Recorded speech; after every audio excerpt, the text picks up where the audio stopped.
The series begins with our heroine Jin walking along the red carpet surrounded by journalists and countless fans. From the look on her face, you can tell how beautiful and innocent she appears to be, with eyes so enchanting that anyone who looks into them falls under her spell. But what's inside her is the complete opposite. She's the most psychotic girl you'll ever see in your life, dear viewer. She uses her beauty for her own interests. She doesn't know what love is at all. She only approaches men she can benefit from. She never committed any crime directly, but she was always the reason behind them. She caused the death of 2 people, and you'll be shocked when you find out who they were. But honestly, that's not the only thing her beauty hides. Deep down, there are still many plans she hasn't achieved yet, delayed dreams of revenge. But anyway, let's not judge her yet. Let's go back and see her story from the very beginning. We go back in time to her childhood. Even though she's young, she treats her own wounds by herself, even while her mother sleeps beside her.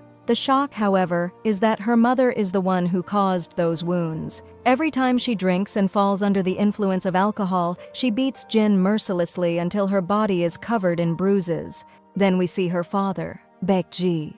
Jin speaks to him calmly and firmly, asking, "Can you please make Mom stop hitting me every time she gets drunk? My body hurts so much." He replies by dragging her mother across the floor to the shower, saying, "How am I supposed to stop her? She's always like this anyway." It happens to be raining heavily outside, so he decides to make things easier by taking her outside instead. But as he stands there, a crazy thought crosses his mind. He throws her down the stairs, thinking maybe her neck would break and they'd finally be free of her. Jin comes out and finds her mother lying on the ground unconscious. She asks her father if he pushed her, and he answers casually, "Of course not."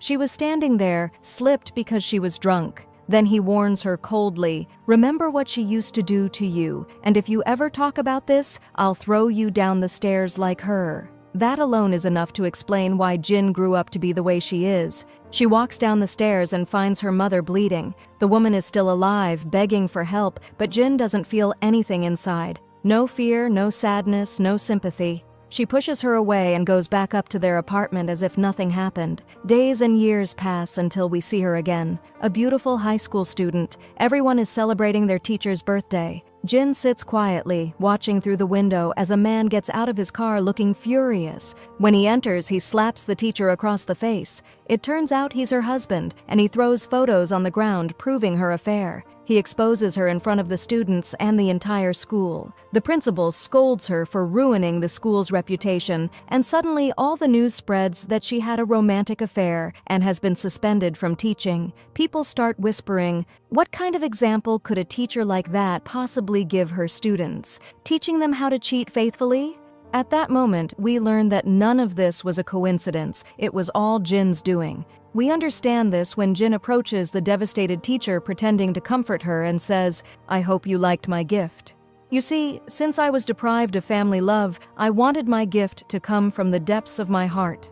The teacher leaves, and Jin walks up 2 steps above her as the teacher tries to explain that it was only a practical test and wouldn't affect anything. The teacher remembers that she once saw Jin alone with a male teacher in the classroom, assuming Jin used her looks to pass rather than her studies. But before she could hear what they were saying, her classmate Yoon saw her standing there and asked what she was doing, making her nervous. Later, the teacher goes to Jin's classroom and asks her what she was doing alone with the male teacher.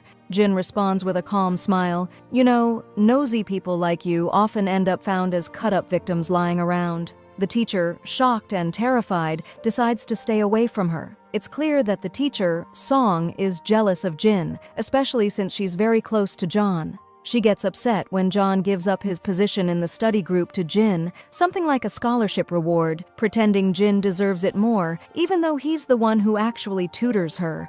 But he only wants to escape from Song because she's always clinging to him. John, however, is completely taken by Jin. His heart, mind, and attention all belong to her. He watches her through the window while she stands there, fully aware of his gaze, though she pretends not to notice. At one point, he recalls moments from their childhood together, but snaps out of it. He's lying next to her when she tells him gently that it's getting late and he should go home. When he says he feels more comfortable there, she keeps it short and says, "Give me your notes." She's really just using him because he summarizes lessons brilliantly, almost like a genius. While flipping through his notes, she finds a letter from Song confessing her love to John. John gets closer to Jin, trying to explain that he doesn't know anything about it and that she doesn't have to respond. But Jin's hypnotic gaze weakens him, and she leans in, telling him that she'll handle the matter herself.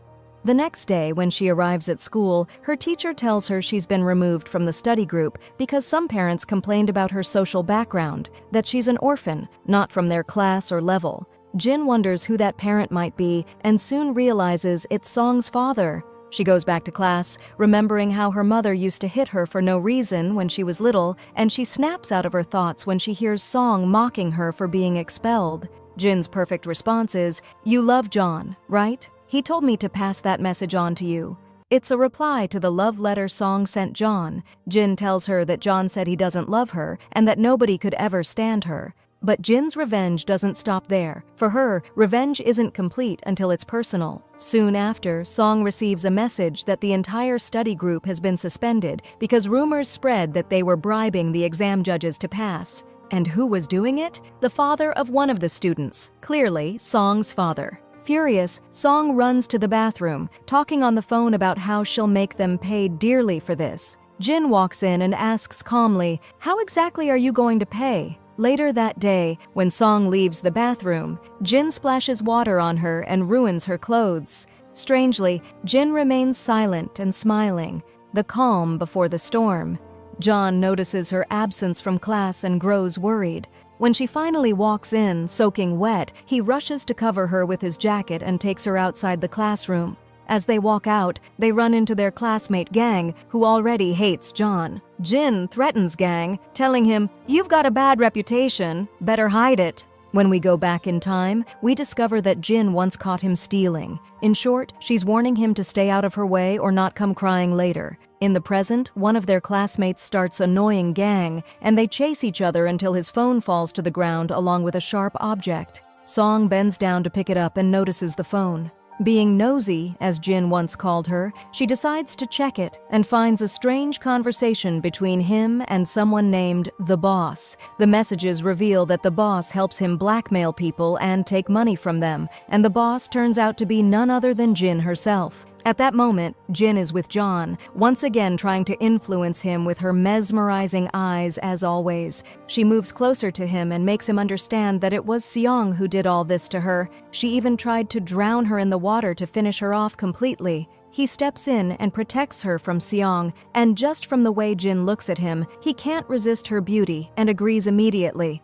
Things between them calm down, and the next day she meets Jang, who tells her that he was questioned but didn't mention her name at all. She takes advantage of him too. Just as she's about to get closer to him, he moves away because his body hurts so much. Through their conversation, we learn that he's being beaten and abused by his father. Jin herself wishes he'd man up and end his father's cruelty once and for all. Many times pass, and Seong keeps deliberately hurting Jin, like the time she poured juice all over Jin's lunch in front of everyone, and Jin stayed silent. Another time, she followed her and promised to make her regret every wrong thought or plan she might be plotting. Through it all, Jin stayed quiet and never said a word.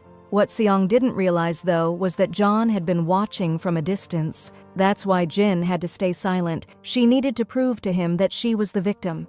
John later talks to Seong, pretending he loves her. He holds her hand and explains that his relationship with Jin is nothing but friendship, begging her not to cause any trouble because Jin is his only friend. They agree to go out together at the end of the week. Meanwhile, Jin plans with her ally to put Seong in her place. Since Seong had stolen the phone, both of them could get exposed.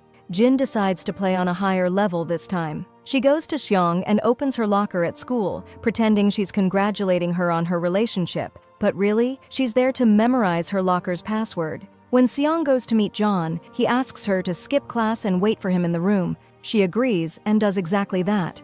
On the board, he had written, "As soon as you arrive, erase what I wrote."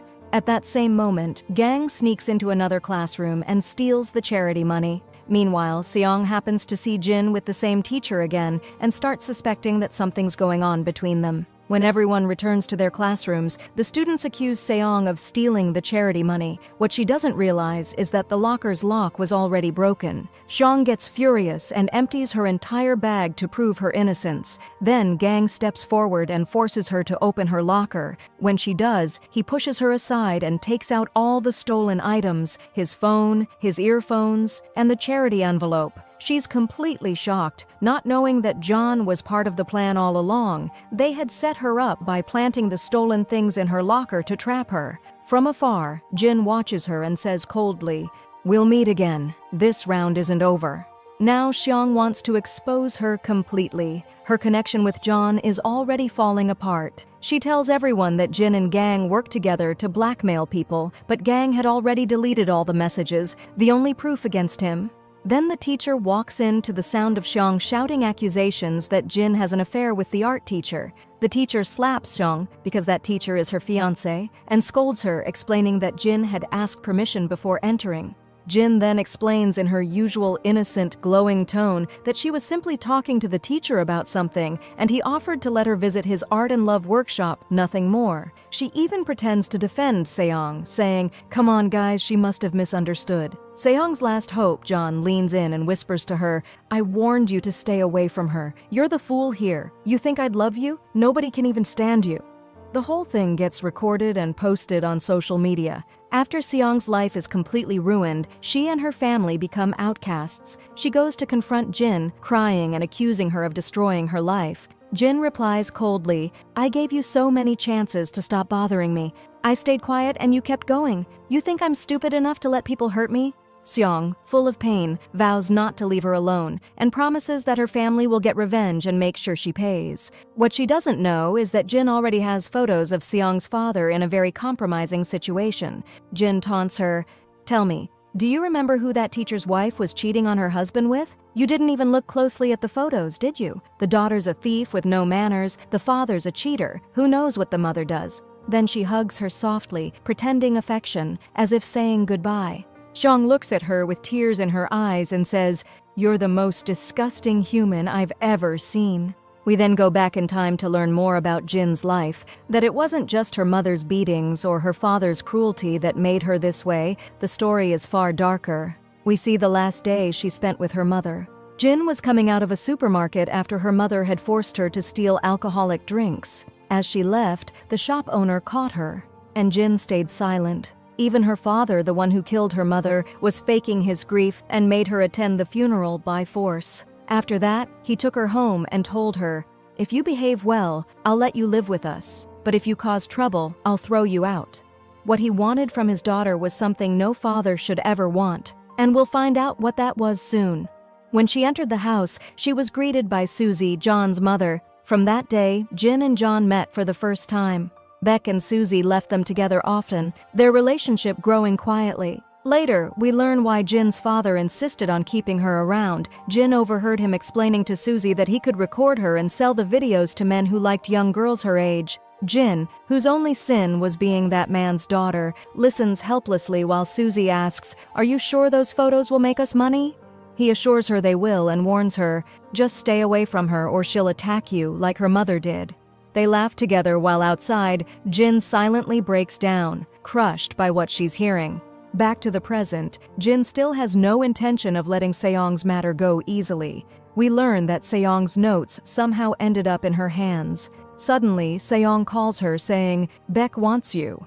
Beck had come to the school demanding money from Jin, saying she'd been avoiding him for a while. Seong is thrilled to see her suffer, but when she notices John still taking Jin's side, she breaks down completely and drops her notes on the ground. She runs to her classmates, spreading more gossip about Jin, not leaving anyone out of her filthy words. Meanwhile, John goes to withdraw money to pay Beck, and while there, a businesswoman notices Jin and becomes very impressed by her. John meets Beck and makes a deal with him. He tells him not to show his face again until Jin finishes school, but Beck reminds him that she's his daughter and insists he must see her, hinting that if he sold her, he could make a lot of money. "Can't you see how beautiful she is?" he says. Later, the same businesswoman approaches Jin and introduces herself as Hai, offering her a chance to become a model or a fashion influencer. But Jin, having lost all passion, walks away and leaves her. Meanwhile, poor Seong gets another beating from her so-called friends who had stolen her notes. Even when she offers them money to leave her alone, they refuse and continue beating her. On the other side, John calls Jin and tells her that he finally got rid of his father, just like she had once wished, but by accident, while trying to protect his younger brother. She advises him to stay in the clinic, confess the truth, and even add a little extra drama to reduce his punishment. Days pass, Jin succeeds in her exams, and John's group gets accepted into a faraway, prestigious, and expensive university, one she had always dreamed of. John tries to help her and goes to his grandfather, asking for a loan that he'll repay over time. The grandfather agrees, on the condition that John travels with him during his medical treatment. John meets Jin and tells her everything, giving her the university fees. She barely gets to thank him before he leaves, because for her, the only thing that mattered was that her goal was achieved. When she goes home, she finds her father waiting. Broke after losing everything to gambling, he attacks her, steals all the university money that John had just given her, and keeps beating her violently. But Jin, though physically hurt, remains cold, detached, and hateful. She flashes back again to her childhood, remembering living in the same house with John when they were little. Once, he had a fever, and when she asked where his mother was, he said he didn't know. She took care of him herself, making him a warm compress since there was no medicine around. When he felt a little better, they kept talking, and she asked him who he resembled because he didn't look anything like his mother. He showed her a family photo, his mother, her husband, and their driver. Jin noticed he looked more like the driver than anyone else. Despite her young age, she understood what that meant. She went to Susie's room and said, "Hey, it's just you and me now. Why did John's father, the driver, leave you and disappear like that? John loved him so much."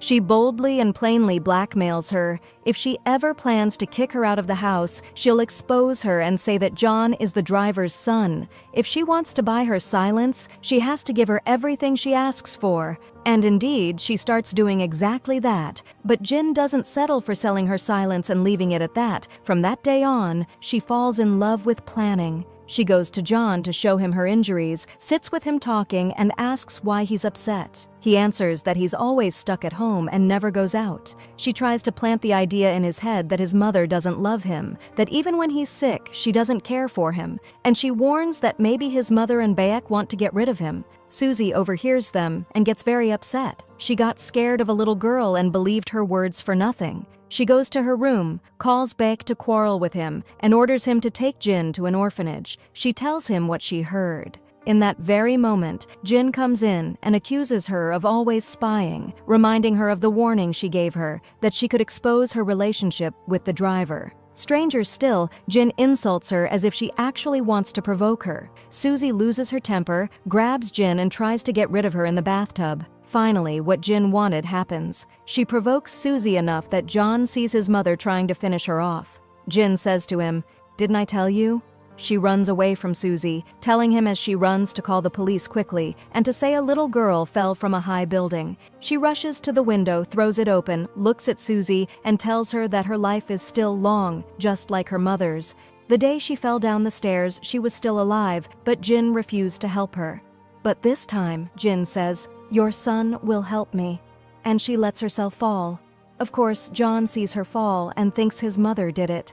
We see Jin in a hospital bed, literally battered from head to toe, with John beside her, practically the only one sad for her. Her father keeps yelling because his daughter is in casts everywhere, and the shock is that he's upset because he can't carry out his plan now. How is he supposed to film her for Men at this point? Don't say Men, please, don't make us nauseous. John, in all innocence, tries to cover Jin's ears so she won't hear anything. He holds her hands and tells her he will always stay by her side. In the present, she wakes up in the hospital and finds him still holding her hand. He asks if she remembers him and tells her she's been in a coma for 3 days. She explains that she recognizes his touch from when they were children. Of course she won't forget it now, and because disasters never come alone, she gets a phone call telling her the university application period has closed. From here on out, what's past is one thing, and what's coming is something else entirely. She decides to change her personality and sink even deeper into vengeance than she already was.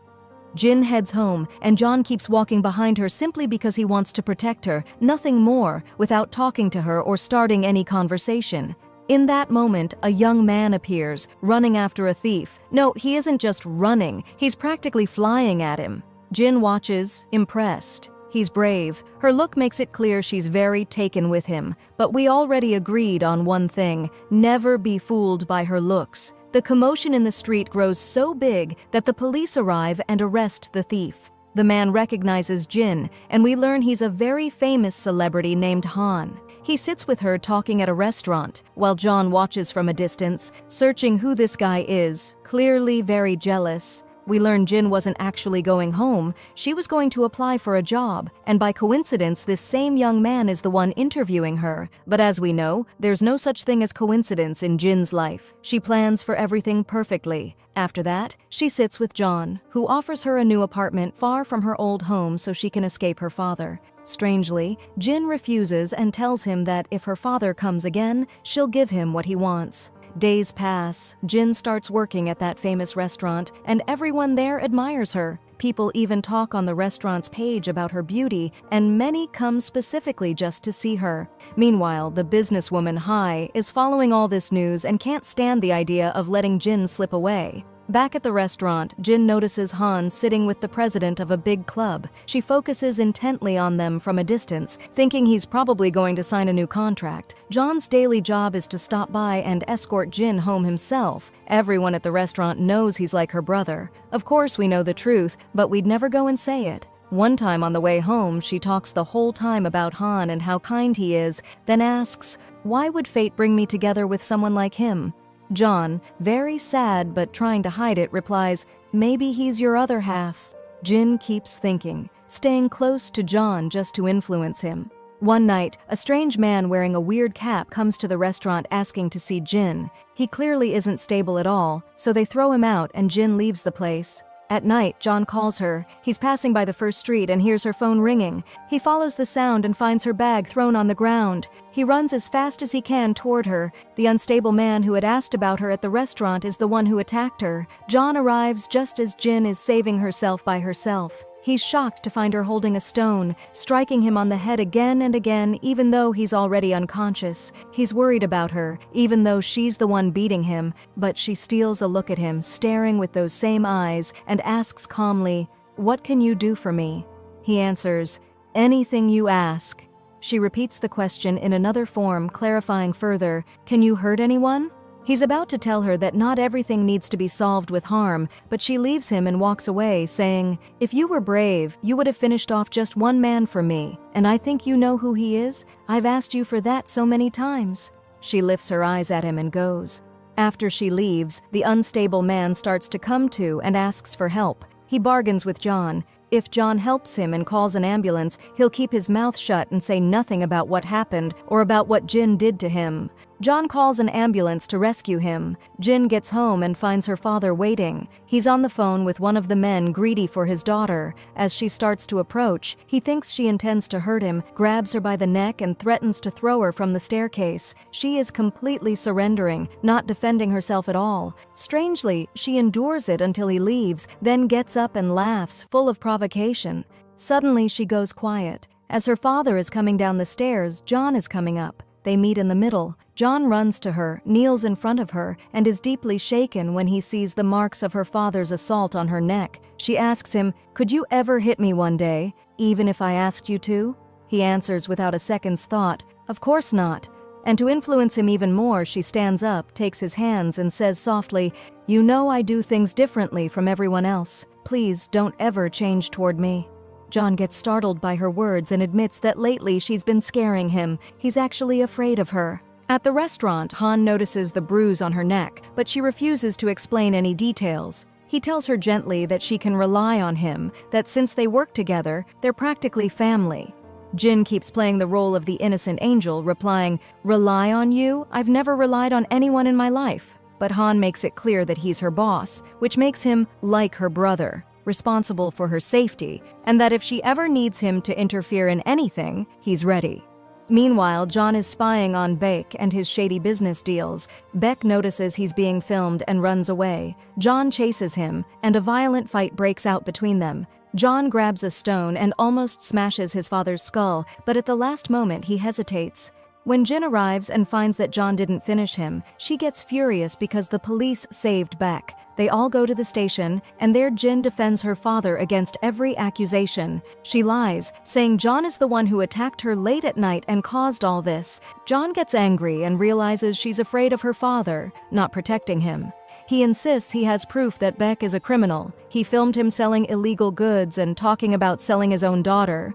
But when he checks his phone for evidence, we flash back to discover that Jin had deleted all the incriminating videos before the police could see them. John is shocked by what she's done. She says goodbye to her father at the police station door, then goes to see John, who is now in custody. She tells him coldly, "If I had been the one arrested, I'd eventually get out, but the suffering would never end. You had a chance to get rid of him, but you were too much of a coward to do it. So let me handle things my own way."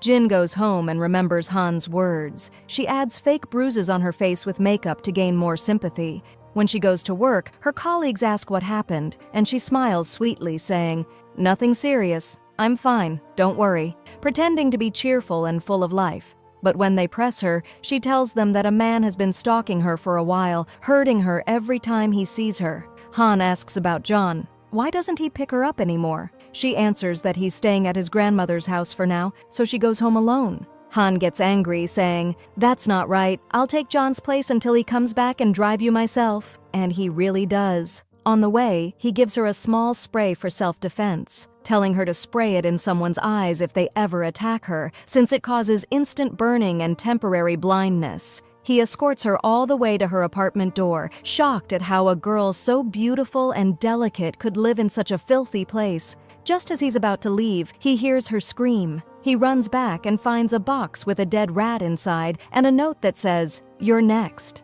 Suddenly, he sees Bayek nearby, but Bayek runs away quickly. Han chases him down the street. Meanwhile, Jin stands calmly holding the rat with her bare hands, completely unbothered. When Han returns, he gives her his baseball bat and tells her to keep it for protection, suggesting she stay at his place. But she politely refuses. Our girl always pretends to be modest. The next day at work, Han insists that she stay at his home until John returns. He says he'll give her the entire house and sleep at his brother's or a friend's. Their conversation is interrupted when a co-worker rushes in and tells Han, "You know who I saw today? That crazy guy who's always asking about Jin." Before he can say where he saw him, Jin gets nervous, pretending to feel dizzy. She intentionally cuts her hand to stop them from talking further. It's obvious she's manipulating the moment. In the end, she agrees to stay at Han's house. Meanwhile, Bayek is at home, confused by all the broken things around him. Jin had already wrecked the place earlier, and now we'll learn why. On the way, she texts Han, saying she's going home to pick something up and won't be long. He warns her to call immediately if anything happens. As soon as she arrives, just as she expected, her father is waiting. She deliberately provokes him, taunting him so he'll hit her. "I brought you the money just like we agreed," she says. She's wearing the same cap the crazy man used to wear. We learn she had already arranged the meeting time with Beck. When he opens the bag, he finds it stuffed with paper instead of money. He grabs her and starts beating her violently. Every time he stops, she provokes him again until he continues. Without him noticing, she had already called Han, making sure he could hear that she was in danger. Han rushes to her house, while at the same time, John is released from jail. He also calls Jin, and when he hears her screams and the sounds of her being beaten, he too runs toward her. Jin keeps enduring the blows, glancing repeatedly at the clock. Every time her father tries to stop, she provokes him again, even spraying the defense spray Han gave her right into his eyes to make him angrier. She can handle the pain. What matters is that Han arrives in time to rescue her. Han bursts in and fights Beck in a brutal battle. He hits him repeatedly with his baseball bat until Beck collapses on the ground. Han thinks he's killed him. He's horrified at what he's done, gasping for breath as he stumbles outside. But when he looks back, he sees Jin with a completely different face. Despite her bruises and blood, she grabs the bat and keeps hitting Beck again and again, venting all her rage. And honestly, it's her right. Han doesn't understand why she's doing this or what other side of her he's just uncovered. He runs away terrified. John arrives and finds Jin calling the police, pretending to be hysterical. She screams into the phone, saying a man broke in and attacked them, begging them to save her father. She hangs up and bursts out laughing, that dark, insane laugh. When we go back a little in time, we find that Beck was still alive after Han's beating. Shamelessly, he asked Jin for help even after everything he'd done to her. She looked at him in disgust and said, "What are you, a cat with 7 lives?" Then she finished him off herself. We see her taking off the cap and throwing it in the bathroom, because killing him with it on wasn't part of her plan. That cap, though, will drag her into new troubles. Honestly, it feels like she had planned everything with the crazy man, making him come around asking for her to set up this plan. The director didn't say so outright, but that's my conclusion. Anyway, the police arrest Han, accusing him of killing Beck. He explains that a man wearing a cap had been stalking Jin, and they must have confused him with that person. But the police shock him, saying there was no cap found anywhere at the scene. Han starts remembering everything, realizing the game Jin played on him, that angel of mercy. We then see that he had tried to call an ambulance, but she stopped him, confessing that Bayek was her father, the one who had abused her, and begging him not to interfere. Back to the present, Han is devastated, unable to believe he's become part of something so evil. The investigators go to Jin and ask why she reported the crime almost 6 hours after it happened. She claims she kept losing consciousness and couldn't move because of the beating. But their interrogation is interrupted by a phone call from Han's sponsor. Of course, Jin hears his name and immediately gets up, secretly eavesdropping on their conversation. She listens carefully as they agree to frame her for the crime, since the sponsor will pay them a large amount. They say she won't serve much time anyway because the bruises and marks on her body will prove she was only defending herself from her abusive father. But of course, Jin isn't the type to let things slide. She records every single word they say, so it'll serve as evidence if they actually carry out their plan and accuse her.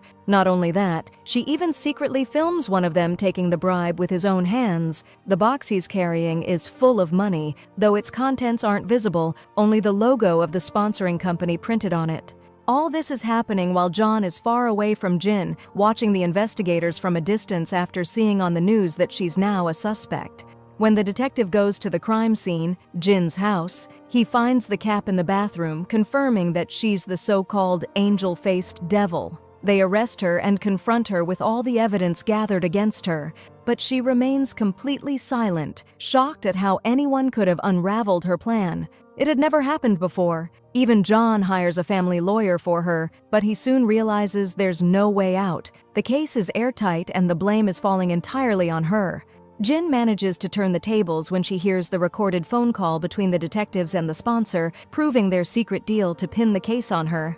They're officially accused, but there's no solid proof against the lead officer since his name was never mentioned, and the call didn't contain any specific identities. There's no tangible physical evidence either, just a conversation about a possible future plan. And the photo showing him taking a bribe? They find it's full of alcohol bottles, replaced later to make it look fake. So the officer walks free while another detective ends up carrying the blame instead. Meanwhile, the secretary of businesswoman Hai visits Jin and offers her help. Jin knows that if she accepts, she'll be under Hai's control, so she refuses and warns her she doesn't want to owe anyone. The secretary calmly replies that if she truly wants to leave, she should just go talk to them herself, nothing more. Suddenly, John decides to flip everything upside down. He goes to the investigators and confesses to the entire crime, claiming he did it himself. No one believes him at first. But in truth, John had seen Jin kill her father. After she left, he broke down, horrified by what he'd witnessed for the first time in his life. He immediately began wiping her fingerprints from everything she touched, picked up the bat with his own hands, and hit her father one last time, though the man was already dead. The problem was, an employee had called the police earlier, reporting something suspicious from a nearby hotel. The police logs showed John arrived at 1 a.m., which made it physically impossible for him to be in 2 places at once. And since John isn't good at lying, he confesses the moment the detective pressures him. He begs them to imprison him instead and cries out, "Jin suffered enough already, leave her alone." Unfortunately, Han ends up taking the fall along with the officer, both blamed for what happened, and this outcome comes thanks to the influence of businesswoman Hai. Jin is released from prison and meets Hai face to face. She asks her what she should do to repay her favor. Hai calmly tells her to cut ties with John completely. It'll harm her future image as a rising star if she stays connected to him. Jin, without hesitation, replies that she doesn't want him in her life anyway. Later, John meets her, furious and broken, blaming her for everything bad that's happened. She answers coldly, "I didn't ask anyone to help me." Han acted on his own. John asks, "How could you change so much? Or were you always like this and I was the fool?" She tells him she's been sad, mistreated, and abandoned her entire life. Everyone used her since the day she was born, and she's not sorry for a single thing she's done. She tells him to stay away and never cross her path again. John collapses as she walks away. He grabs her arm and insists that she can't live without him, and he can't live without her either. He promises to keep following her no matter what. But she pushes him away, telling him that his time in her life is over. "If you were useful to me," she says coldly, "I would have chosen you." She leaves him standing there, devastated. Time passes, and the dazzling Jin now lives the life of fame and stardom. She's entered the acting world and, of course, lands a major lead role. Another perfect choice for her. Han watches her from his prison cell, full of regret for ever letting his heart lead him into doing good. A few years go by, and we arrive at a film festival. Jin steps out of a luxurious car, holding the hand of Hyo, a top actor. They pose together as cameras flash, the media talking about how perfect they look and how strong their chemistry is. Reporters ask about her relationship with Lee, since there are rumors of problems between them. Lee is a famous actress and a box office star, and overnight Jin starts landing lead roles opposite her. Jin smiles and tells them, "Lee is my friend, my sister. She's helped me so much." Watching all this is John, who has become a highly successful writer, and also Jang, who's now out of prison. When he returns home, he finds Lee waiting for him, asking if she's disturbing him. She tries to get close to him and starts talking badly about Jin, saying she's fake and two-faced. Her eyes never match what's in her heart. John stops her and asks, "How long are we going to keep pretending?" We then learn they used to be in a relationship, but he lost all passion for her, and Lee feels he's doing this because of Jin.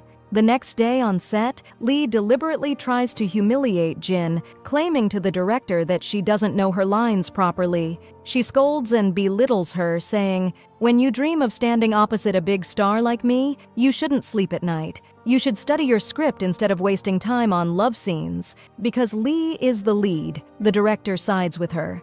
Jin quietly accepts everything to keep the peace. After all, Lee is the star, and any conflict could ruin the production. That night, Hai storms in to scold Lee for her behavior toward both Hyo and Jin. We discover that Hai has secrets on nearly everyone around her, just like Jin, enough to destroy them if she wanted to. Jin is surprised when she sees Lee running after Hai, begging and apologizing. The secretary later tells Jin that Hai is the only one who can truly control Lee. On another day, Jin is doing her hair and makeup when Lee comes up and asks, "Why do you hate me so much? Why are you trying to take everything from me?"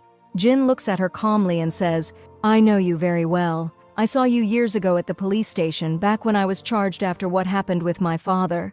I know Hai's hiding your secret, so it's better you don't make her angry. And I don't need scandals to make her like me. Love like hers is conditional." Later, on her way to a new shoot, Jin gets into a car driven by a delivery man whose face is hidden under a helmet. Once she's inside, we discover it's Jang. Memories of their past moments together flood his mind. As for her, she sees an advertisement featuring John, the famous writer now adored by fans everywhere. She misses him deeply but hides it completely. Meanwhile, Susie remains the same, rude, greedy, and unashamed. She goes to John's grandfather, asking for money because she took a loan she can't repay, and now she might end up in jail.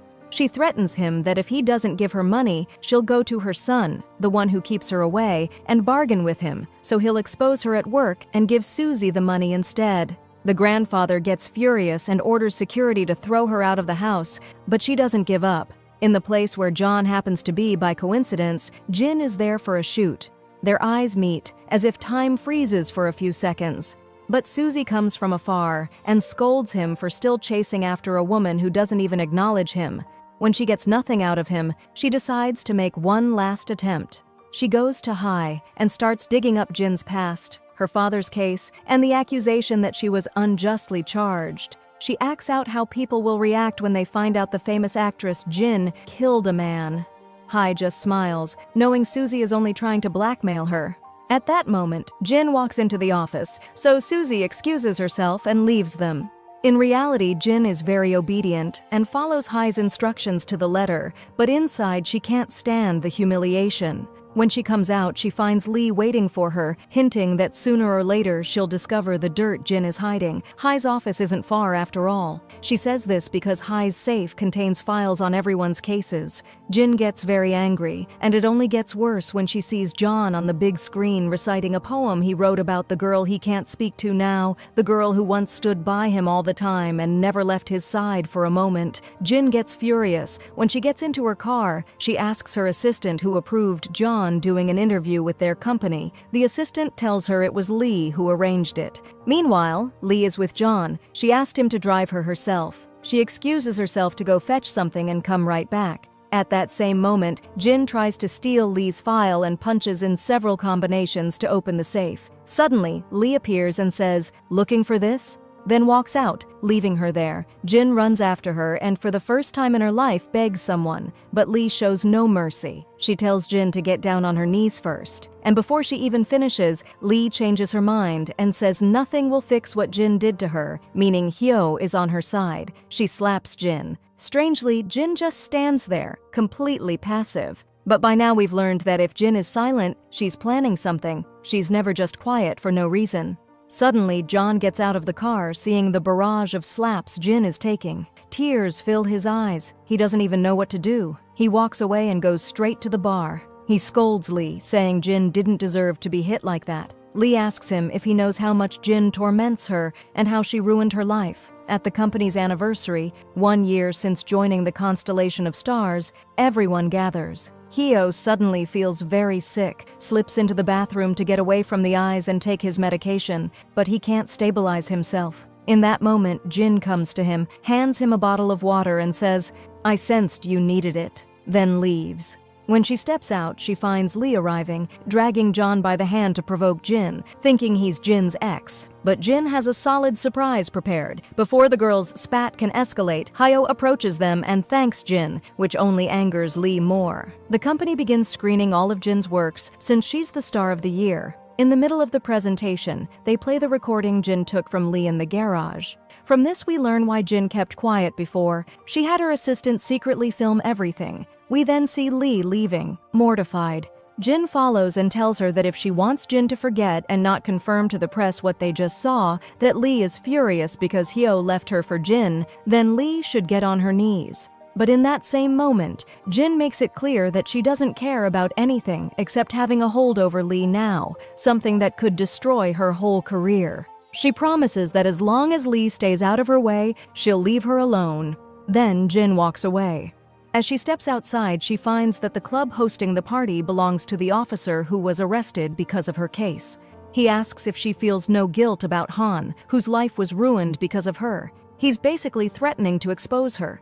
Jin acts like she doesn't see him, but her heart belongs to no one else, if she even has a heart. When John gets home, he's surprised to find Jin waiting and sitting there for him. He holds her hands the way he did when they were children and notices she feels cold, so he offers to make her a warm drink. He sits by her, and she leans into him like she always did. She knows very well that he loves her and is obsessed with her. She's always known how to exploit that weak point. Tears fill his eyes. Even knowing she's using him, he can't resist her or reject her presence in his life, even if her feelings are fake.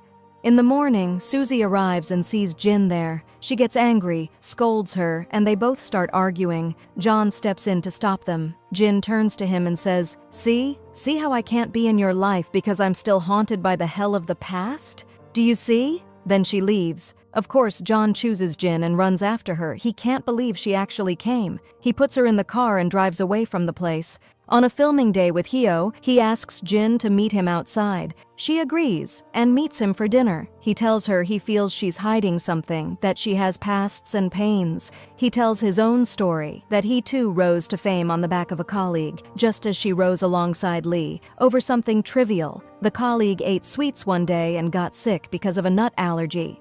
In short, he hints that for your career you shouldn't trample anyone. We understand, of course, that it was Hyo who put nuts in his colleague's food to make him sick and take the role. He's deeply regretful because they still keep in touch and he can't bring himself to confess. In the end, he assures Jin that he'll keep supporting her and gives her a choice. Either come to the address he'll send or he'll expose her. She tells him to send the address. Meanwhile, Hyo is at the same place Jin is heading. When she arrives, she notices the place is not of the best caliber. A detective calls her and tells her the man she's looking at used to be a novice actor whose life fell apart in a single day, and he warns her the same could happen to her soon. Finally, we see Jang, who's upset to find Jin in such a shady bar. He takes her to his car and asks what brought her there. When she tells him what happened, he drops her off and tells her he'll handle it. Jang decides to act on his own. He goes to the detective who had previously interrogated Jin, and without the man noticing, Jang switches their phones. Because he knows the detective is going to meet the officer who's blackmailing Jin. Everything that happens between them gets recorded. The detective comes back and hands Jang his phone with good intentions, none the wiser. After that, Jang goes to John to work with him and plays the recording of the conversation between the officer and the detective. Jang doesn't know any details about Jin's father's murder, so when he asks, John confirms that Jin was innocent and that Han, who's in prison, was the real culprit. Soon Jin joins them, and the three sit together just like old times. John can't help noticing the tenderness in her eyes when she looks at Yang, but by now he's used to it. He accepts it. If she's with him while being with others, that's fine, as long as she doesn't leave him. Because when a man loves, he endures everything. Jin, meanwhile, is trying every possible way to get closer to Hyo. One day, she starts distributing free meal boxes to a certain building. By coincidence, it happens to be the building where Hyo's grandmother lives. The old woman suffers from dementia and often forgets things, even mistaking Jin for her daughter. When Jin enters, the grandmother tells her that her daughter used to cook that meal for her all the time, but since she passed away, she hasn't tasted it again. Hyo arrives, surprised to see Jin there, and asks her what she's doing and why she's trying to get close to him. Jin acts innocent and says, "I was just giving out free meals. I just moved nearby. It's pure coincidence." But when she sees he doesn't believe her, which is fair, she looks at him and says, "What's wrong? Why do you push me away every time I try to come close? You once tried to look after me and gave me advice. I'm just doing the same." She says she knows everyone calls him a loner. Then suddenly, she confesses her admiration for him, but right in the same moment she admits that her feelings have vanished because she discovered he's a coward who can't face his past. She goes home, and John asks her what she plans to do. She tells him she'll date Hyo because he represents her future. John accepts it, swallowing his pride. But later, when he starts thinking about it and his sadness shows, she tells him she'll only date Hyo for 1 year, then come back to him. "It's just a short break," she says. Meanwhile, Hyo decides to confront his past and calls the friend he told Jin about. The shock, the friend tells him he already knew the sweets had nuts and that Hyo wasn't responsible at all. He even apologizes for letting Hyo live with guilt all these years, knowing it wasn't his fault. Hyo loses his temper and hits him, and the friend reveals that Jin was the one who came to him and told him to say that. He tells Hyo she seems like a good, kind girl. Within seconds, Hyo storms to Hai's office and demands she tell Jin to stay away from him, that she's crossed every limit, and also to publicly announce his breakup with Lee. Elsewhere, Jang is still following the detective and catches him contacting a journalist. He kidnaps him and warns that he knows the detective has Jin's case file. John joins him, threatening the detective too, saying he also has a file on the detective's daughter, proving she's involved in drug abuse and has multiple charges. He tells the detective he's not blackmailing him for money, but in exchange for keeping her secret, he must stay away from Jin entirely. The detective immediately releases a statement to the media, claiming he has no information about the case. John digs deeper and realizes that the journalist he was talking to actually works for Lee, constantly publishing flattering stories about her. Later, Hyo feels uneasy about Jin and texts her, saying he wants to meet. She instantly calls Jang and asks him to help with her next plan. He agrees, loyal as ever. The plan, he'll delay Hyo on his way to her, even allowing Hyo to hit him with his car if necessary. His own safety doesn't matter as long as Jin is pleased. In the end, Jang asks Hyo to call Jin, but Hyo, half drunk, is too disoriented to focus. Meanwhile, Hyo rushes down the street to meet Jin before she gets angry and leaves. He's already an hour late. Jang, dizzy and bruised, hears a group of guys mocking Jin's photos, making crude comments about her beauty. He loses control and attacks them, but because he's not fully conscious, they end up overpowering him. Jin rushes over, worried for him. At that same moment, Jin's phone rings. Hyo has arrived, upset that she made him wait so long in the cold. We realize this whole scene was just to let her deliver 2 sentences.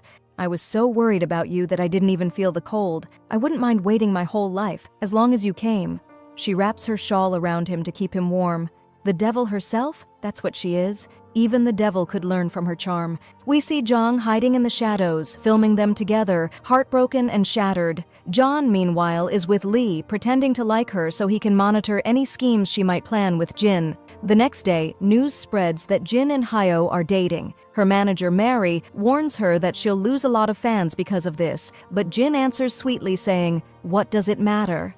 Our relationship is what's important." Inside, though, her real thoughts are different. My fan base has been growing every day since I got close to Hyo and distanced myself from Lee. She secretly arranges a deal with a journalist who works for Lee, paying him generously to publish only stories that benefit her and Lee. If he refuses, she'll leak a juicy scandal about Lee herself. Then the trap is set. Jin prepares to destroy Lee. She asks her assistant where she's going, and the girl says she's meeting someone. A blind date. The shock. The date is with that same journalist, who's been bribed to get the assistant drunk enough to spill all of Lee's secrets while recording everything to post online. And it works exactly as planned. Lee wakes up to a viral video exposing her scandals. She's in utter shock when Jin walks in, smirking wickedly. "What's wrong?" she teases. "Surprised? Just returning the slaps you gave me. Consider this payback. And don't worry, this is only the beginning." She picks up Lee's phone, showing her the stream of hateful comments flooding in because of the scandal. "I was good to you once," Jin says mockingly, "but you forced this." Then she walks out, leaving Lee screaming in devastation. Out of sheer fear and humiliation, Lee fires her assistant, saying, "You caused my downfall." Jin, meanwhile, enjoys the happiest days of her life, living luxuriously, adored by fans, spending time with Hyo and his grandmother, finally basking in the fame and power she always craved. John keeps following her news from afar, full of regret and pain, waiting for the promised year to pass so she can return to him. To anyone watching Jin now, she looks like a completely changed woman, gentle, pure, with eyes shining like an angel's. But we already know better than to believe appearances. Meanwhile, Lee still can't let go of her grudge. She goes to John and suggests that they both attend Jin's new movie premiere just to mock her. During the private screening, as John watches Jin on the big screen, he can't stop thinking about their moments together, how she used to sit beside him, how he once thought he could save her. Later, he returns home, the place he now shares with Jang, a home built by Jin's betrayals and his own heartbreak. Time passes, and the same Song who once mocked Jin for being poor is now working in a small shoe shop. She looks up and sees Jin walking outside, surrounded by journalists and fans begging for photos. Song can hardly believe her eyes. She posts online about how fake Jin is, calling her a cruel, manipulative woman, but of course she doesn't mention why. When Hai hears of it, she warns Jin to be careful. "If you have unfinished business with anyone from your past, you'd better fix it now," Hai says sharply, almost threateningly. Jin becomes anxious, the pressure finally cracking through her polished mask. She falls ill, feverish and weak. Hyo's grandmother comes to take care of her, gently wiping her forehead and whispering, "Even if you've done wrong, what matters is that you don't repeat it." Those words pierce Jin deeply, because everywhere she looks, her past is starting to confront her.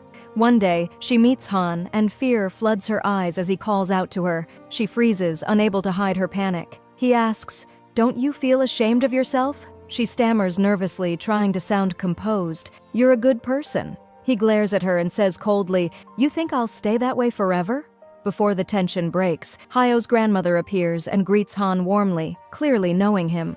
It turns out she used to work for him long ago in his restaurant. Jin grows even more unsettled and quickly changes the subject, babbling to cover her unease. At John's house, Lee suddenly shows up, trying to get closer to him again. But Jang appears unexpectedly, shouting at her, "What are you doing here? What do you want from him?" He's furious, thinking at first that it was Jin. As he storms out, Jin calls John, her tone trembling with something unusual. John senses trouble immediately from her voice. At that moment, Zhang blurts out something that makes John suspicious. He asks if the caller was Jin, and from the look on his face, John realizes it was. Zhang laughs bitterly and says, "Don't bother going home. There's a crazy woman inside anyway." The next day, a shocking truth is revealed. John is actually the one funding Hai's company. He's the executive producer behind all of Jin's projects. We learn he insisted that Jin be cast as the lead in his new novel's film adaptation, not out of love, but to keep her tied to him and delay her marriage to Hayo. When Hai calls Hayo to discuss the film, he misunderstands and assumes Jin is planning to marry him soon and that she'll be too busy for acting. But Hai insists. This film is a once-in-a-lifetime deal. Hayo eventually talks to Jin about it, confused by the situation. When Jin realizes it was John behind the casting, she smiles faintly and agrees to meet him. Later that night, she goes to John's house. It's been a full year since they last saw each other. When he walks in and sees her standing there, he's completely shocked, frozen in disbelief. When she asks, "What took you so long?" he replies softly, "You're the one who was late. A whole year has passed." We learn that John arranged everything with Hai, forcing Jin to star in his movie so he could keep her close and away from Hyo. As always, Jin uses her gaze to manipulate him, looking deep into his eyes with that same soft, irresistible charm. But before anything can happen, Lee shows up and interrupts them, teasing, "Interesting place to meet. You know this is a bedroom, right? The apartment's big. You could have chosen anywhere else." Only 2 days later, Jin is seen dining with Hyo at a fancy restaurant, celebrating her birthday. But suddenly, Lee appears, this time with John by her side, trying to stir trouble among them. She mocks Jin, saying, "Funny, isn't it? You claim you haven't seen John in ages, yet you were at his apartment just 2 days ago." Jin, realizing Lee knows too much, smoothly explains in front of everyone that she and John are only siblings on paper, raised together since childhood. John continues the act, adding, "If anyone caused pain to Jin, it was me, and I've been thinking about how to make it up to her." Jin joins in, pretending to agree, saying she's long forgotten everything painful from her past. When Lee questions her further, Jin lies effortlessly, saying she went to John's house only to decline the role he offered her. Lee sneers, "Strange, it suits you perfectly." A liar who smiles while destroying everyone around her. To defuse the tension, Hyo cuts in, reminding everyone it's Jin's birthday. "Let's not ruin the night," he says. "Say something nice, or don't say anything at all." Elsewhere, Hyo's grandmother discovers her diary missing and finds it later in Jin's possession. Our shameless Jin had stolen it and even written in it herself, trying to study Hyo's life and find a way to manipulate him emotionally. The grandmother reads the entries Jin added in her own handwriting. Soon after, Hyo tells Jin to go visit his grandmother and look after her while he travels for work. She agrees, and Jung drives her there. Suddenly, a loud crash echoes from inside the house. Jung and John, who has been secretly following them since the birthday dinner, rush upstairs and find Hyo's grandmother lying motionless at the bottom of the stairs, and Jin just standing there, doing nothing. She's rushed to the hospital, but sadly, the old woman doesn't make it.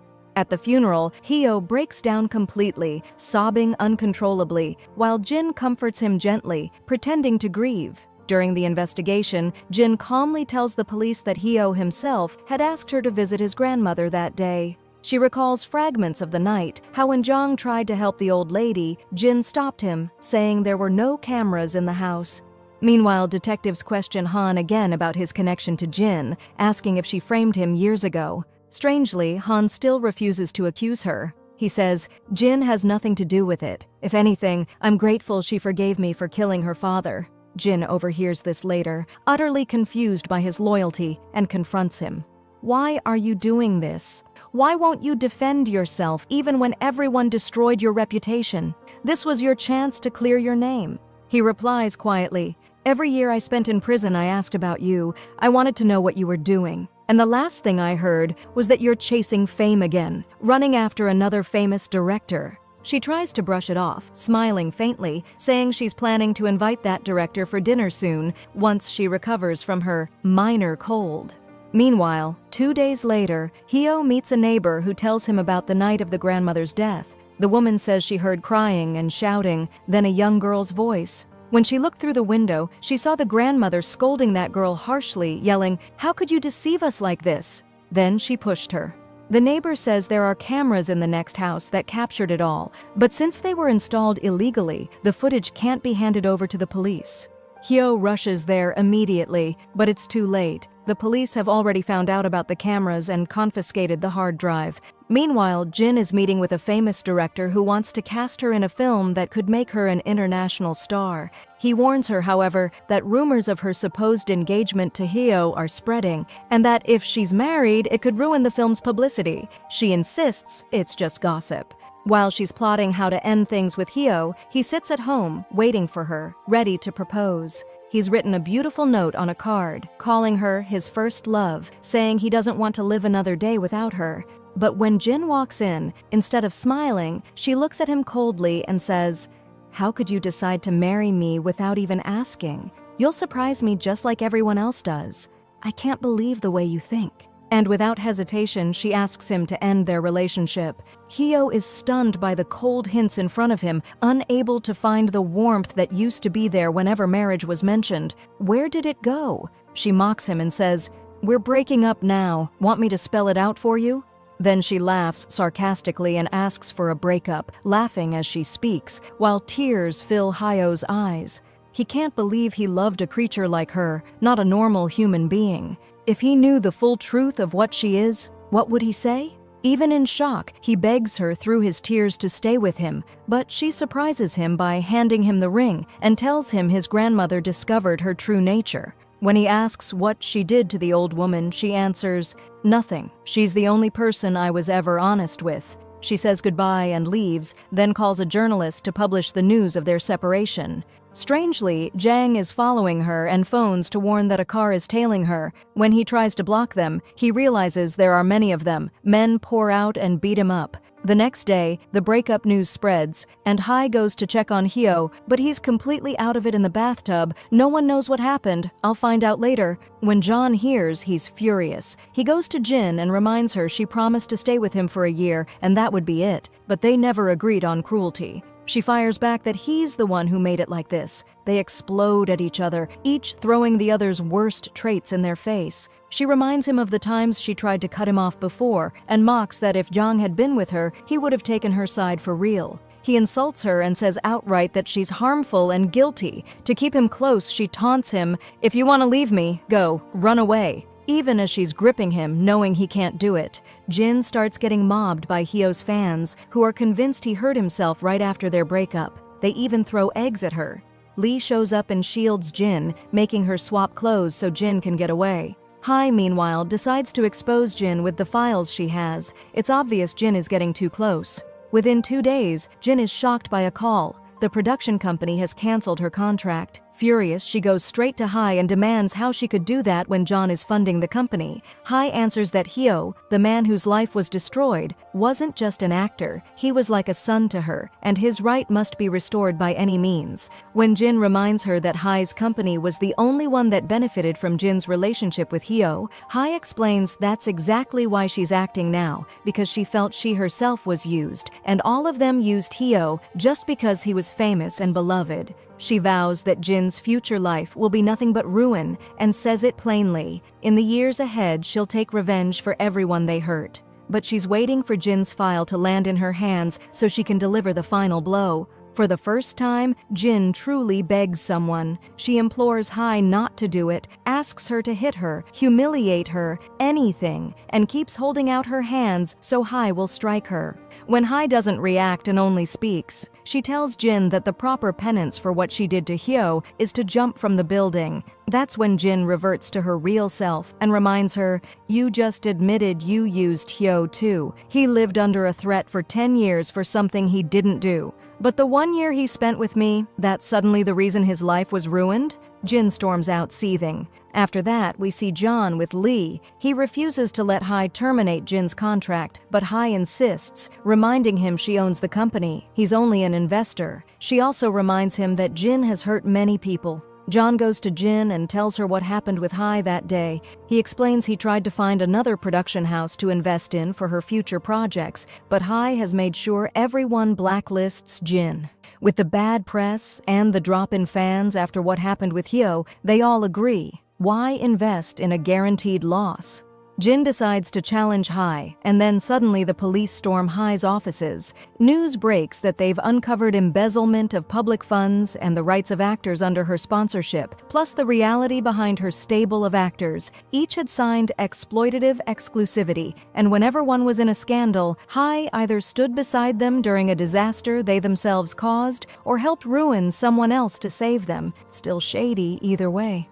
Among the files, of course, was Lee's. Jin pushes through the bad days and lands a new production company willing to contract with her. They promise to stand by her and make her name shine brighter than before. Because Song once saved her, Jin hires her as an assistant, more precisely, as her dresser. When Song worries about the new company, how anyone would hire Jin now, and whether the insults will just flare up again, she reassures Jin with biting sarcasm. No, there isn't any bad talk about you anymore. And if you're wondering why I'm so focused, of course I'm following everything. You'll find my name under the very first negative comment.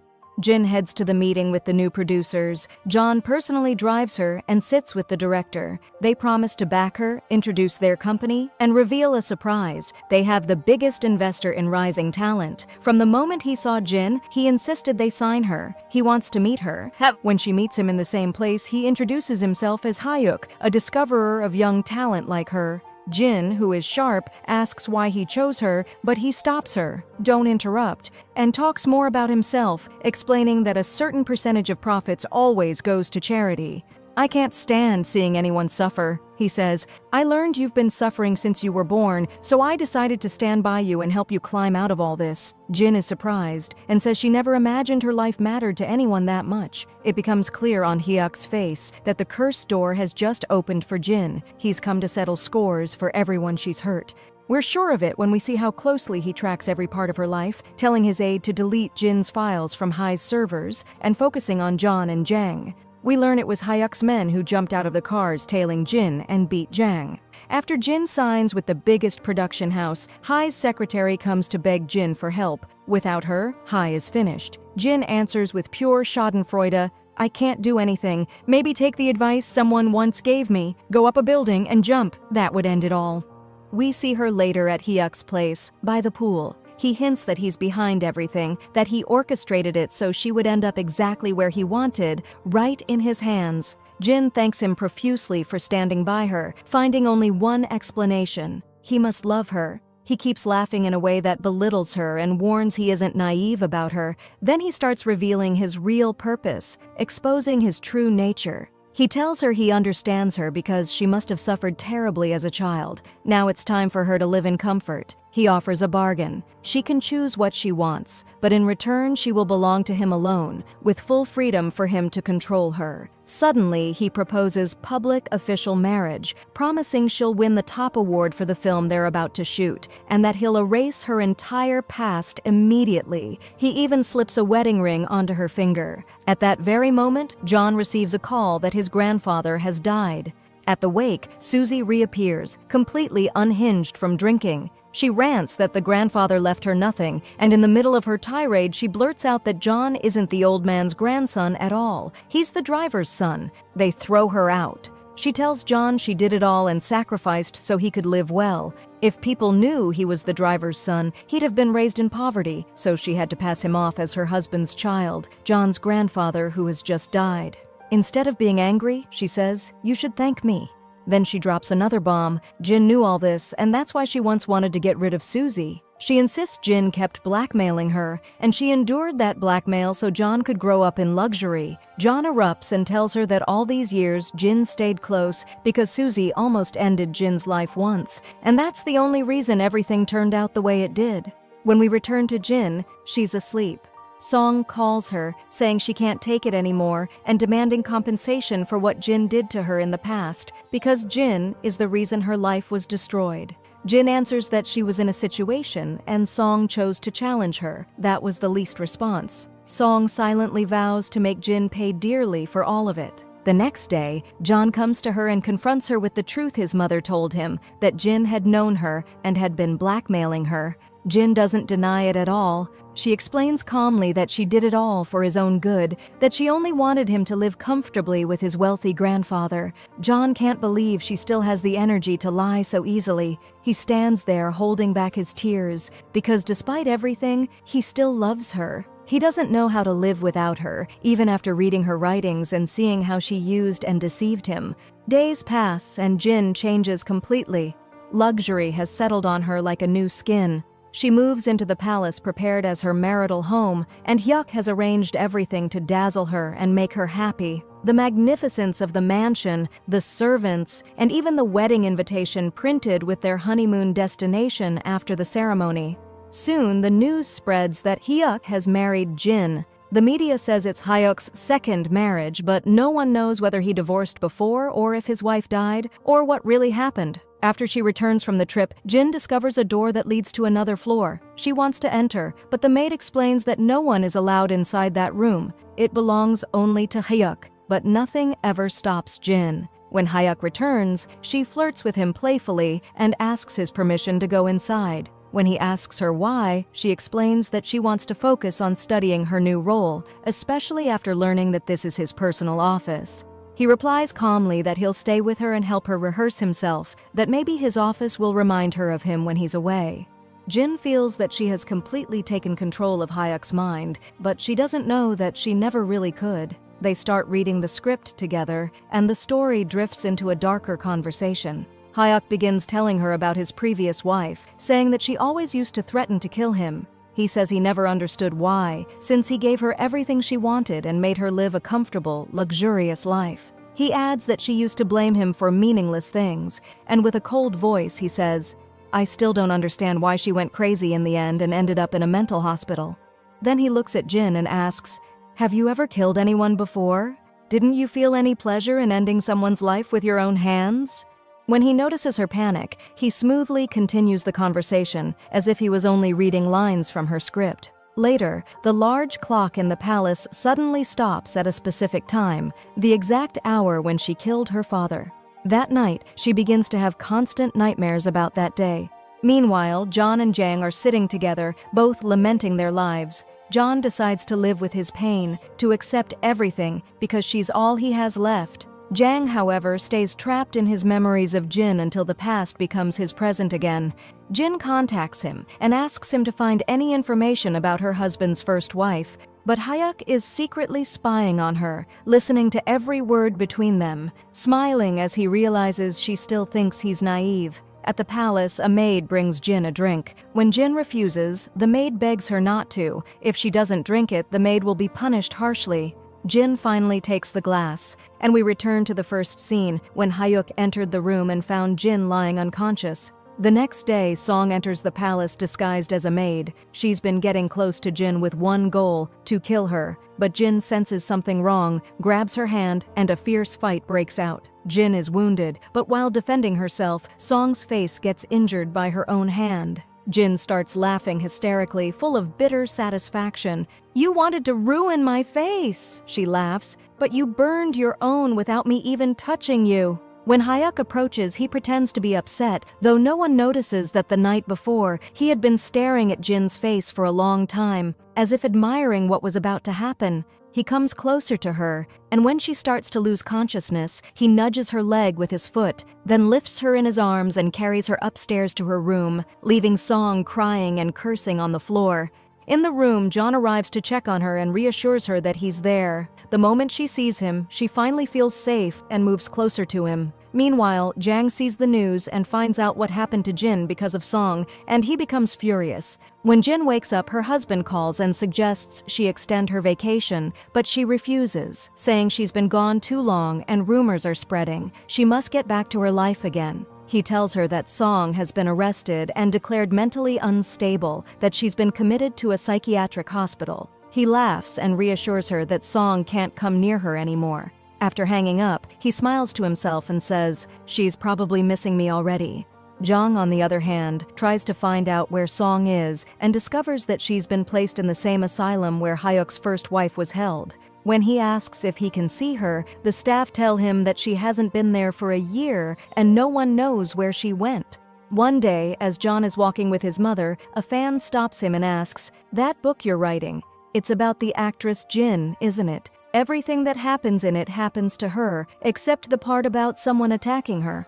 John is shocked and immediately calls Jang to ask if Jin is okay. Jang snaps at him, telling him to go ask her himself. At Jin's house, she feels bored and restless. The head maid asks if she wants anything, and Jin tells her to make her coffee instead of her usual tea. She notices the servants whispering about her, hinting that she gets rid of anyone who stands in her way. She freezes for a moment, then quickly shakes it off, but she starts imagining things that aren't happening. To calm herself, she sits alone. Suddenly, she opens her eyes and wonders where she is. The last thing she remembers was drinking tea, nothing else. But now, she sees something strange, shadows all around her. She quietly steps outside and finds the servants frightened, the house in chaos, everything broken, and they're cleaning up the mess. She's shocked and stares at them silently before walking toward the forbidden rooms. There she finds the door open. She stands in front of it, staring at the destruction inside. The maid nervously asks, "Madam, do you really not remember who caused all this? If you're not feeling well, let me take you to the hospital." Then time rewinds, and we see that Jin herself had suddenly gone mad, smashing everything around her, breaking into the forbidden room, and finding photos of Hyuk's first wife everywhere. She started laughing hysterically, and then suddenly saw the image of the former wife right in front of her. The servants rushed in to pull her away, but Jin screamed louder and louder. When we return to the present, Jin ignores every word the maid says, yells at her, and warns her with a wicked smile, "You'll never drive me crazy like the one before. All that happened is I drank too much alcohol, that's all." Then, instead of calming down, she drinks more, staying up all night. Her phone rings. She's about to answer, but the screen fades before we see what happens. The next day, she goes to the filming location. After finishing the shoot, Yang comes to her and reminds her that she called him last night asking for help, asking him to save her from her husband. She couldn't remember anything at all. At that moment, Yang became worried and knelt beside her, warning her that her husband was trying to drive her insane and that she needed to stay away from him. He told her that Song had gone to her husband's hospital and that there had been calls between them before she came to see Jin. Jin got angry and snapped, "That's impossible! There's no way he's the one who planned that with her to hurt me." She kept saying, "I'd never throw away this chance. I finally became a famous star. I won't destroy my life now." She broke down crying, and they talked for a while until Jang promised her, "I'll stay by your side, even if it costs me my life." That night, Hyuk came home and found her lying on the bathroom floor, badly hurt. He was furious that she had reached this point, angry that she was breaking herself apart just to prove something. He treated her wounds himself, asking quietly, "Why are you doing this to yourself?" With bold defiance, she replied with another question, "You want me weak and helpless, right? So you can control everything?" He answered coldly, "I've wanted that from the beginning, to have all of you." The next day, when she returned to filming, she was shocked to find that the script had been changed. The new scene was identical to the one from her past, the scene where she killed her father, even including the baseball bat. When she picked up the bat, something inside her snapped. She lost control and began striking the actor again and again until the entire crew rushed to stop her. They dragged her away by force, but the man was already barely breathing and was rushed to the hospital. Everything exploded in the news, stories everywhere saying that Jin had lost her mind, calling her the mentally unstable actress. Her reputation was shattered when she learned that the one who changed the script was her husband, the man she once called the light of her eyes. She was shocked to the core. She went straight to the pool where Hyuk was sitting and asked him, trembling, "Why did you do this?" He looked her straight in the eye and said with chilling calm, "I told you before, I wanted you to be my perfect bride, to obey me completely. You didn't, so I decided to control you my own way without asking for your permission." She was standing at the edge of the pool, her feet half in the water, when he came closer, staring at her shoes with strange, unreadable eyes. From her expression, it was clear that she was disgusted by him. She pulled her leg away slowly, but he stepped forward, closing the space between them. Then he began talking, his voice low and cold, saying that he knew all her secrets now, even the hidden ones from her childhood. Jin froze, realizing that the person who had come to her room that night after what happened between her and Benson wasn't John as she'd imagined. It had been Hyuk all along. She'd only thought it was John because with him, she used to feel safe. Suddenly, Hyuk leaned close and whispered, "If you don't want everything you've achieved to vanish, you know what I want from you." Then he pushed her into the swimming pool and left her struggling to breathe. As she gasped for air, he had the audacity to call John and say mockingly, "Come get your friend. She looks like she needs you." John rushed to her immediately, finding her soaked and trembling. He tried to explain that her husband was trying to drive her insane, but she wasn't even processing what he said anymore. She laughed and cried at the same time, running away from him and locking herself in the bathroom. In her despair, she called Jung. The moment he heard her broken voice, he told her, "Don't worry, I'll stop him, even if it costs me my life." She cried, "Why are you doing this for me? You know I'll never be yours, not even for a day." He replied softly, "All I care about is hearing your voice, seeing you happy, knowing you're safe." Then he made his final decision, to provoke Hyuk's men on purpose. He went straight to them and taunted them until they surrounded him. They beat him mercilessly over and over until he was covered in blood. Then they threw him over the fence, and he fell, smiling faintly, his face peaceful. Moments before his death, he had set up hidden cameras transmitting everything directly to John, every sound, every image. He even managed to record a full confession from Hyuk's men, naming Hyuk as the one who ordered the attack. They dumped Jang's body in the trash. Later, when Jin came home, she tried calling Jang, but he didn't answer. She stood there motionless, tears filling her eyes, finally realizing that he had truly sacrificed his life for her. For the first time, she felt real grief, her emotions overflowing. John, too, found out what Jang had done, that he gave up everything for Jin's sake. The next morning, Jin was having breakfast with her husband. She was smiling, acting cheerful. Hyuk looked at her suspiciously and asked, "Don't you remember what happened at the pool?" What he didn't know was that Jin had decided to turn his own game against him, to make him doubt his own sanity the way he had done to her. She smiled sweetly and said, "My pool? What are you talking about? Nothing happened there." Her face was perfectly calm, her smile wide and genuine. Hyuk stared at her, beginning to doubt his own memory. Then she pulled out her phone and showed him the video, Jang's recording, the voices of Hyuk's men confessing, mentioning his name clearly. She looked at him coldly and said, "You thought you were the only clever one? If you think this is just a meaningless video, remember, a bullet that misses still makes noise, and that noise will echo right in your house." She turned her back, left him standing there pale and speechless, and walked away. Hyuk sat frozen, realizing the magnitude of the disaster now closing in on him. She assured him that from that day onward, there would be clear boundaries between them. After that, John called her and asked, "What are you trying to achieve from all this? Did you actually know what Jang was planning to do to himself for your sake, and you still went along with it?" With cold detachment, Jin replied, "I didn't force him to do it. I cried for him for maybe 5 minutes. That's all. He made his own choices." John had reached his limit. Furious and heartbroken, he decided to handle things in his own way. First, he went to meet Hyuk and made a deal with him that Hyuk would leave Jin alone in exchange for Jang's video, the one that exposed him. When Hyuk asked, "Why should I care? My name was only mentioned once," John replied, "It's been mentioned again, and this time, it's crystal clear." Hyuk, disgusted with himself and with his assistant who helped him, agreed to stay away from Jin, as long as John promised that Jin would never feel his presence again. Soon, all the news outlets began talking about Jin, who had just been nominated for Best Actress of the Year. Every time John tried to reach her, she canceled his calls. Then came the day of the awards ceremony, the very same scene from the beginning of the story. Jin appeared on stage, glowing with elegance and grace, her beauty undeniable.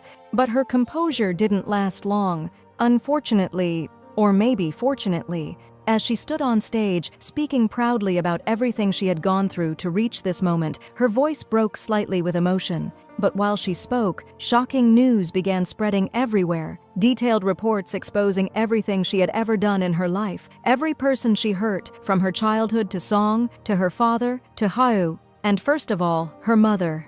Jin finished her speech, expecting the crowd to applaud, but instead there was silence. An eerie, strange silence.